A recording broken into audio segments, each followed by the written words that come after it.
Hello and welcome to Krishna Coaching. Today, this is my fourth lecture on the topic Indian national leaders, where I am discussing with you the important points from where there can be questions in exam, and all these are prominent leaders of Indian national freedom struggle. So here we go. Now, I'm going to start with the topic Dr. Bhimrao Ramji Ambedkar, the father of the Constitution of India. Okay, so here we go. Dr. Bhimrao Ramji Ambedkar, 1891 to 1956.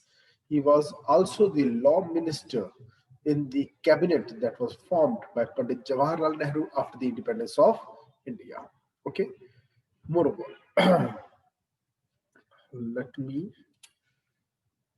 make important points draw over here like this. He was the great leader of the depressed classes and an eminent jurist. He studied from abroad and he worked for the cause of depressed classes. There were, there were four main varnas in the old system: Brahmin, Kshatriya, Vaishya, and Shudra. Even the Rig Ved talks about the four varnas. Four varnas: Brahmin, Kshatriya, Vaishya, and Shudra. So these Shudra comprise the depressed classes. Depressed means who were facing atrocities in the hands of the upper castes. These were depressed classes. Okay, and he formed Depressed Classes League for this thing. He set up a network of colleges in the name of People's Education Society, a network of colleges, many colleges under this society. Then he founded Depressed Classes Institute 1924 and Samaj Samta Sangh 1927, all for the cause of depressed classes.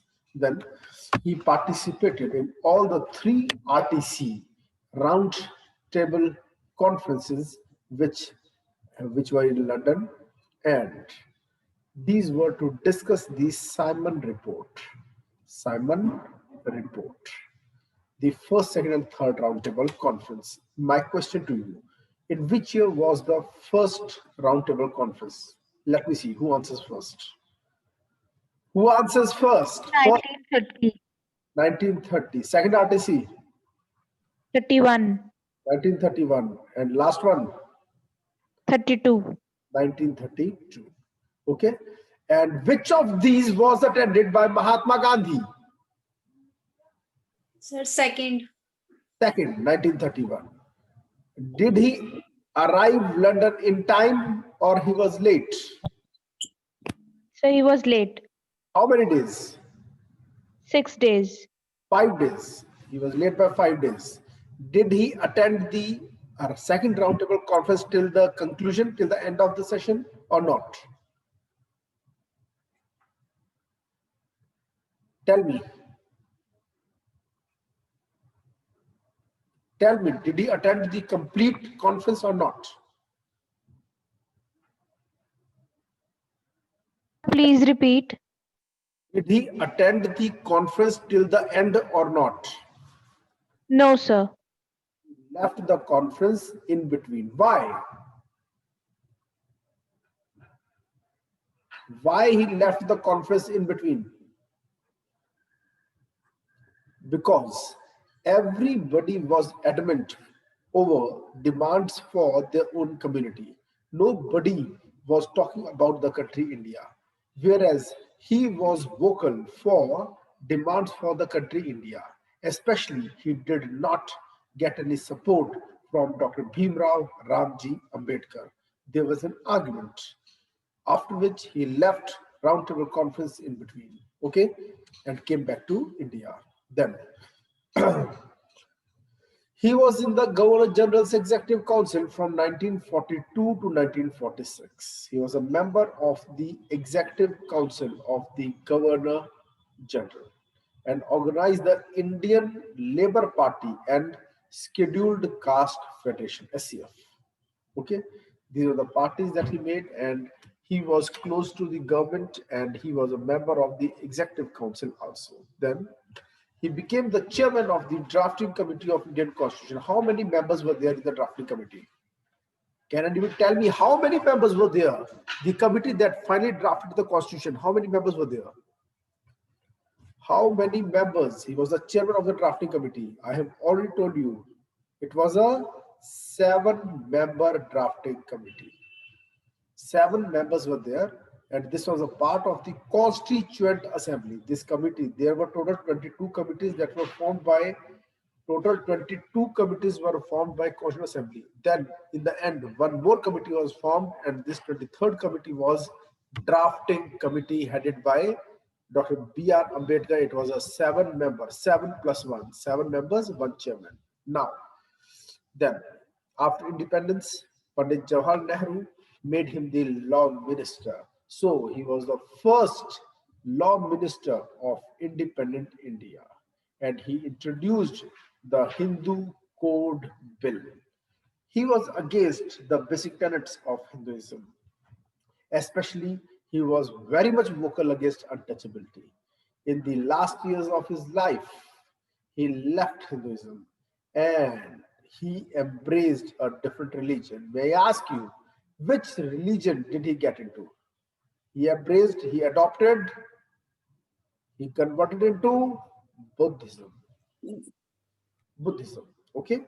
Then he started the Republican Party in 1956 and he embraced Buddhism towards the end of his life, okay? These are some prominent questions which can be asked in the exam, okay? Now, some extra information I would like to give you on Dr. Bhimrao Ramji. Here we go. Ambedkar. Here it is, Wikipedia. Can you all see? Now, this is Dr. Bhimrao Ramji Ambedkar, okay? Bhimrao Ramji Ambedkar.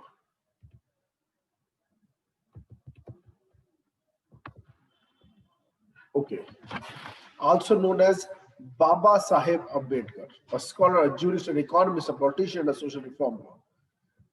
And he inspired the Dalit Buddhist movement, campaigned against discrimination towards Dalits, untouchables, okay, the rights of women, labor rights, and first Minister of Law and Justice, Chief Architect of Constitution of India, founding father of the Republic of India, a prolific student earning doctorates in economics from both Columbia University and University of London.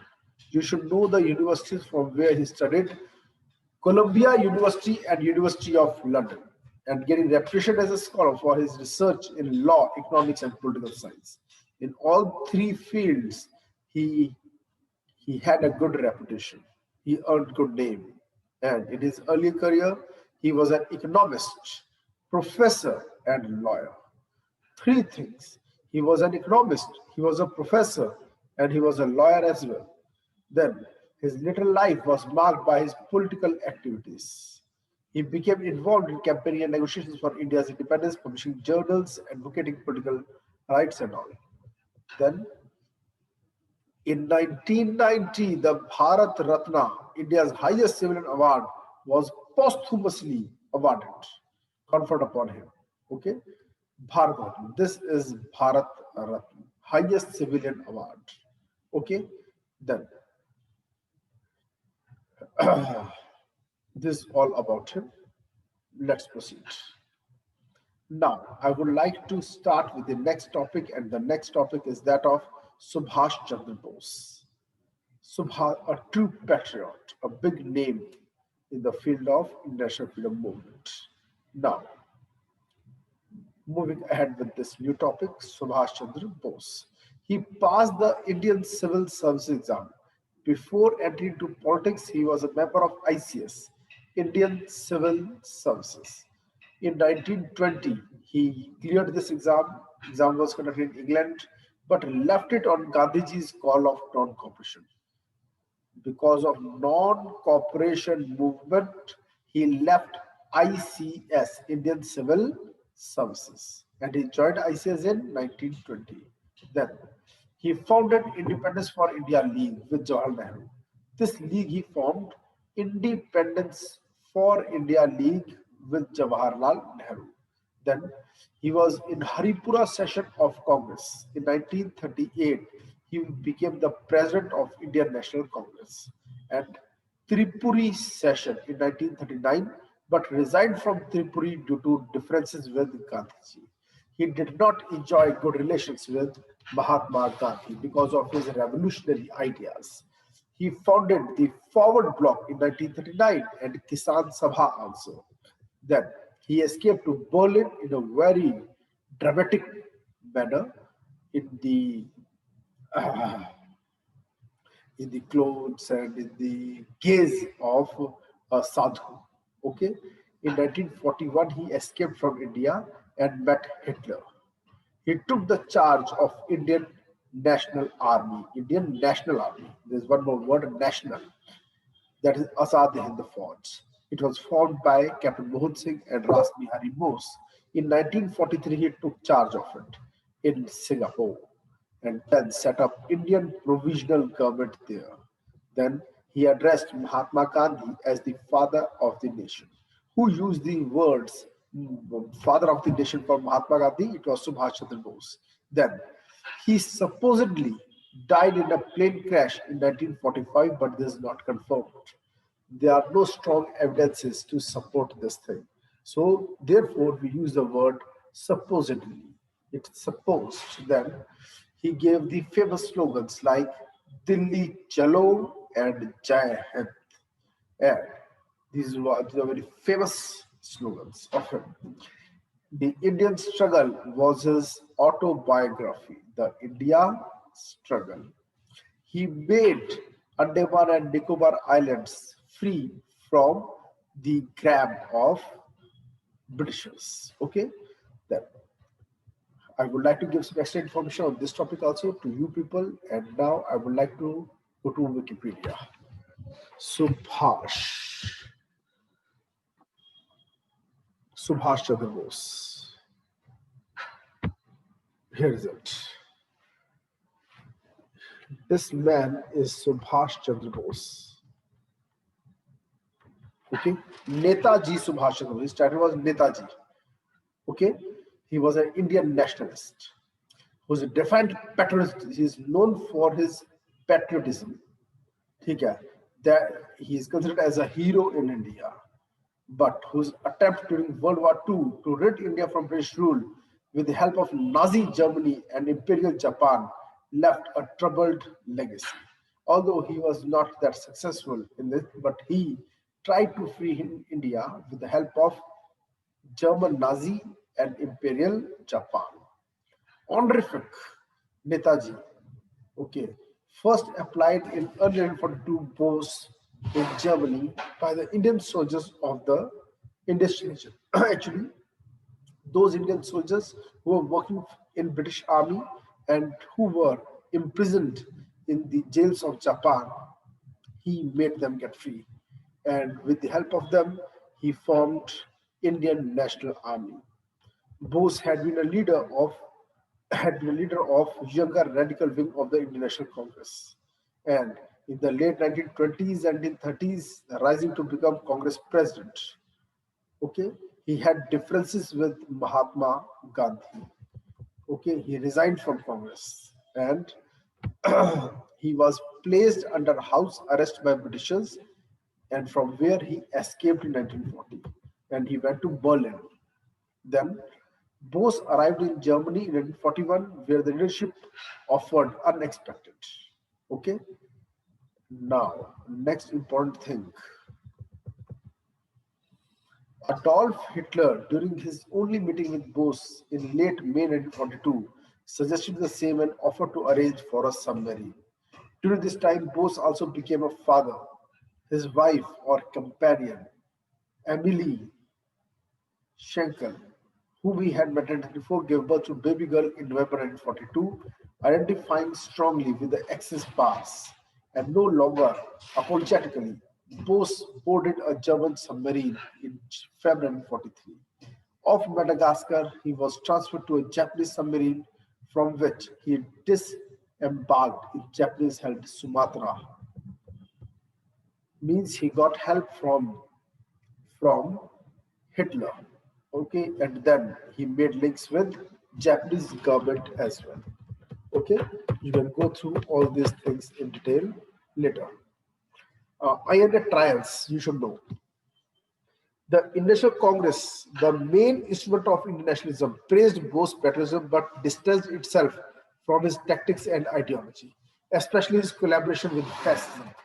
The British Raj, though never seriously threatened by the INA, charged 300 INA officers. This is a big thing. 300 Indian National Army officers were charged of the offenses of treason. Treason is Desh Droh, and this is known as INA trials, but eventually backtracked in the face both of popular sentiment and of its own end. And you should know about INA trials. Here we talk about INA trials. These are INA, Indian National Army trials. 300 officers of Azad Hind Fauj were tried by Britishers after the end of World War II, which are also called Red Fort trials. You can note this down that we call them Red Fort trials as well. Okay, were the British Indian trial by court martial of a number of officers of the National Army, because these are those officers who were imprisoned by Japanese government. They were got freed with the help of Subhash Chandra Bose and the National Army. Then they joined the National Army for charges variously for treason, torture, murder, and abetment to murder during World War II. First and most famous of the approximately 10 trials held in the Red Fort in Delhi. Okay, in total, 10 court martials were held. How many court martials? 10 court martials. Okay, the most celebrated one was the joint court martial of Colonel Prem Sehgal, Colonel Gurbakh Singh Tillo, and Major General Shah Nawaz Khan, the prominent leaders of Indian National Army. Okay, earlier they were officers in the British Indian Army. They were taken as prisoners of war in Malaya, Singapore, and Burma. They had, like a large number of other troops and officers of the British Indian Army, joined the Indian National Army. All these people joined the National Army and later fought in Imphal and Burma alongside Japanese forces in allegiance to Azad Hind, means free India. Okay, so this all you can go through later on. Now, coming over to the next point, Bhagat Singh, a hero among the Indian national leaders. He was a member of Hindustan Socialist Republican Association. Okay,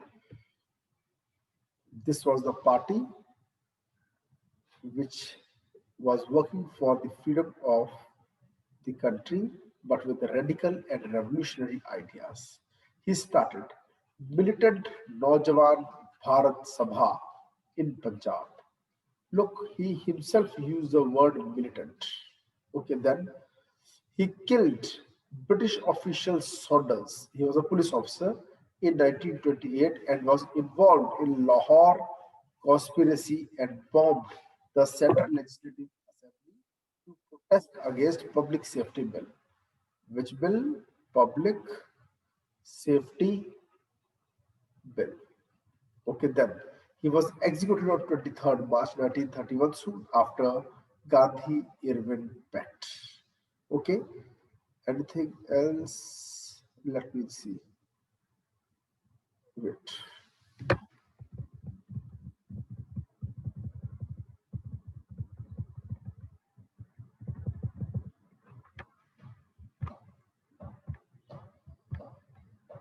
Okay, let me give you some extra information on Bhagat Singh then.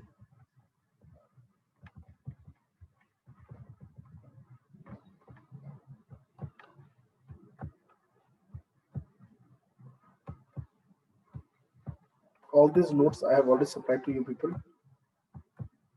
If somebody has not got, you can tell me. I can give this again. Let me now give you some more information about Bhagat Singh.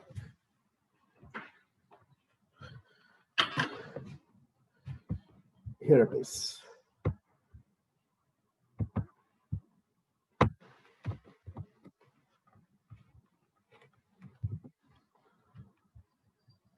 This man is Bhagat Singh. In front of you, Bhagat Singh.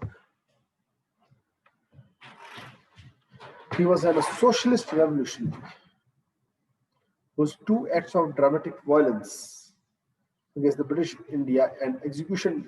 He was 23 years of age when he was executed. He was hanged, which made him a folk hero. Okay, and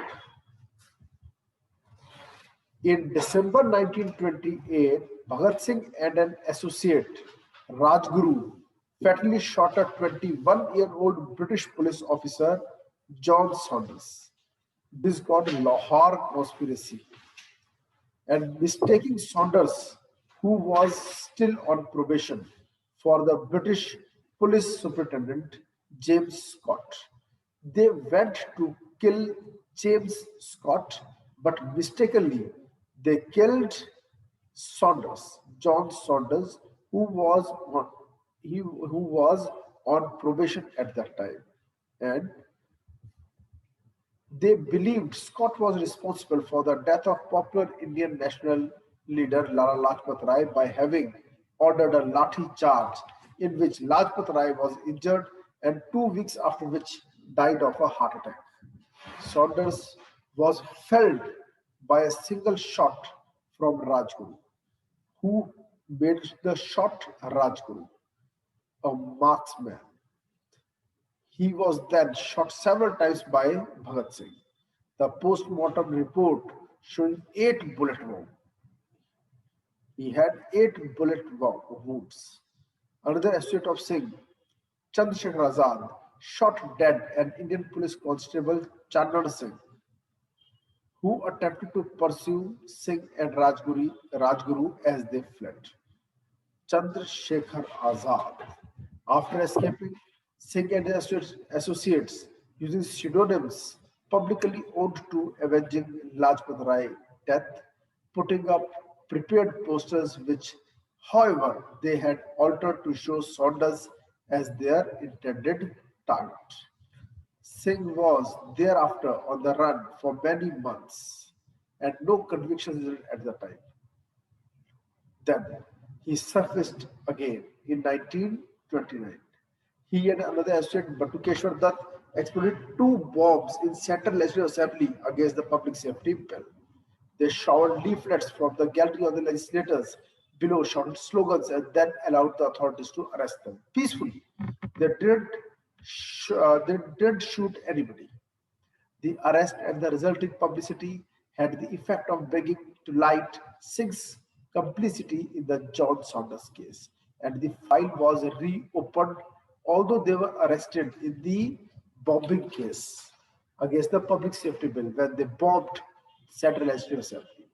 Awaiting trial, Singh gained much public sympathy after he joined fellow defendant Jatin Das in a hunger strike.